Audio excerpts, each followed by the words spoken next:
Howdy folks, Alan Butler with Butler Contracting here. Today we're here for another awesome video on Tahitian Village Fence rules.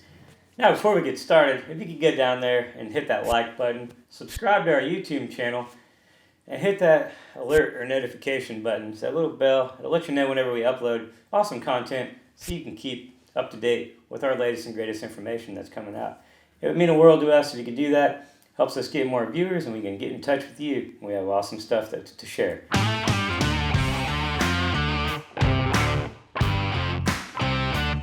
So, appreciate you joining us today. And today, like I said, we're going to talk about Tahitian Village Fence rules, specifically here in Bastrop, Texas. We get a lot of questions from this neighborhood. It's quite the neighborhood. There's different sections of it. There's different things going on. The lower areas down by the golf course and Riverside Drives and more of a floodplain. You got the higher areas. You've got lots of different things going on over there with topography and landscape changes.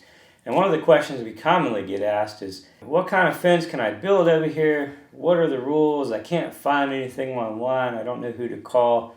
Well, that's great. Just sit back, relax. We're going to answer all those questions here for you today and get you on the right track for your fence project. The question we get asked most often is, do I need a permit to build a fence in Tahitian Village? And that answer is yes. There are a few different things to be aware of when it comes to building a fence in Tahitian Village.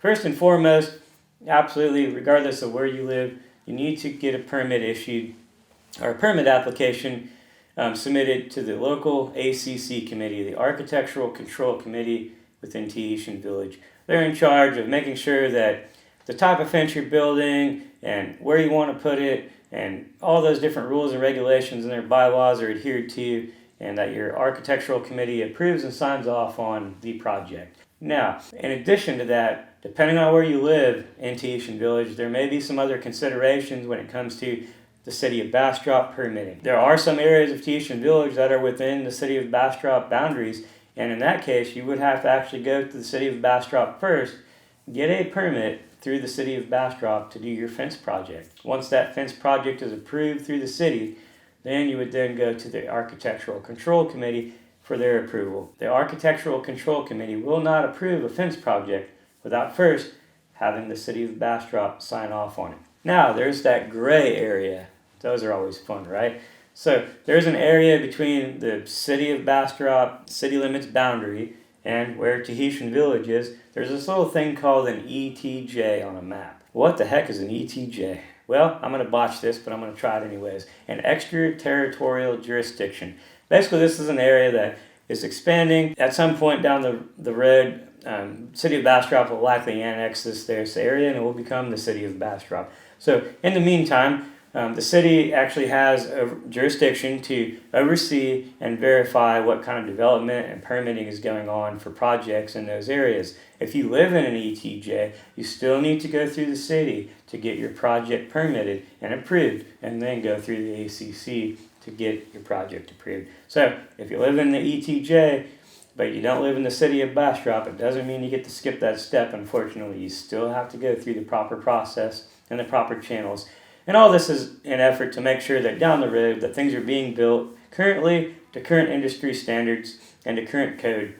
So when it does become part of the city down the road, you're living in an area that's safe and built correctly. So basically, those are the three options that are typically most common. Now, depending on your project and what kind of fence you're putting in, you may be required to get a floodplain permit. Now, in general, and I've talked to some folks over at the county office, so best of my knowledge, the floodplain office does not issue permits for fences in a floodplain, with a couple of exceptions. If you have some kind of concrete barrier or retaining wall at the base or something that might be put onto, and you're within a floodplain, then yes, you would need to get a permit. Now, it does say in some rules that any man-made structure does require a permit through the floodplain administrator's office with the county.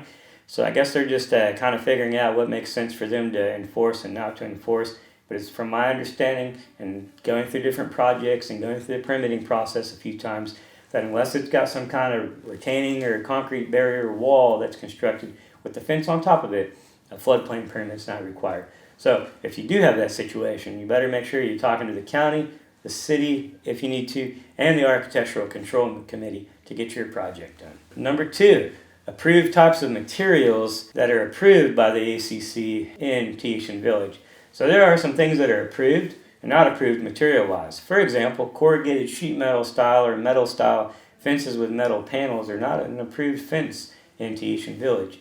Some other things to be aware of is that you cannot have a fence that exceeds 6 feet in height in Tahitian Village. We've had folks that have put 8-foot fences up, or they hired someone to put an 8-foot fence up, and all of a sudden they find out later on it wasn't permitted, it wasn't approved, and we're out there taking the thing back down and putting the right one up. So make sure that you're aware of what you can and cannot put on the property. We do have a link to the blog article down below. You go in the blog article, it has a link to the Architectural Control Committee rules, and we have a lot of this stuff laid out in that article. So I highly suggest if you're in the market for a new fence or getting a fence installed, you check that out before you start your project. So at least you know as a homeowner, and while you're interviewing contractors to do your project, that you understand what's required and making sure that they're doing what you're supposed to do. In addition to the height, maybe the corrugated metal, there's also different types of wire. These wire fences have become very popular. They're called bull wire. They might use field fencing. Basically, it's a bull wire panel, like a cattle panel or a hog panel, or some kind of field fencing material that's put up on posts, and then they have a board on the top and bottom to kind of trim them out. So if you do that kind of fence, it is required to have a bottom and a top rail on those types of fences. You can't just put the field fencing up and not border it or trim it out. And there is a requirement of the thickness of the gauge of wire. It has to be at least an 11.5 thick gauge wire or better. So sometimes we do see folks running around putting in thinner gauge wire stuff because it's cheaper. Customer doesn't always know that. There's really nobody at the ACC coming by and checking these things when the job's done and doing any kind of inspection. So just make sure that that's actually listed if you're doing that kind of fence in your contract, and make sure that when that material shows up on the job site, that you verify you got what you paid for. So those are a few things when it comes to materials. There's a lot of other stuff we can get into, but you can check it out in our blog article. The third topic I'd like to address is pool fencing. Now, even though Tahitian Village ACC regulations don't specifically note pool fencing requirements in their document, I would strongly suggest that you understand and know what your pool fencing requirements are in the state of Texas. So yes, there are requirements and there is a law about what types of fences you can put around a pool. Chain link fences are a big no-no. They're outlawed. They're illegal. I would even venture to say that these bull wire style fences are not okay because they have horizontal cross bracings or rails or bars that can be climbed easily. So that should be something that's not allowed as well.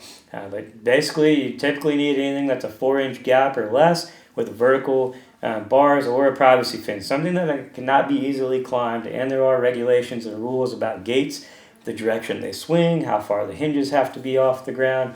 So children and kids cannot access these areas and potentially have a liability or safety issue on your hands. So if you want to learn more about pool fencing laws in Texas, you can check out that article in the link below as well. Now we got a bonus for you. So I like bonuses, and so does my team. So basically what we're doing here with the bonus is we're telling you that, as I've talked about several things here, these are just 3 main points in these articles that you'll see down below. There's a lot of different information here. So the best advice I can give you is to hire a contractor or a company that truly understands the process, the rules, the regulations, so they can best consult and help you through your project. Because the last thing you want to do, let's face it, fences are quite an investment.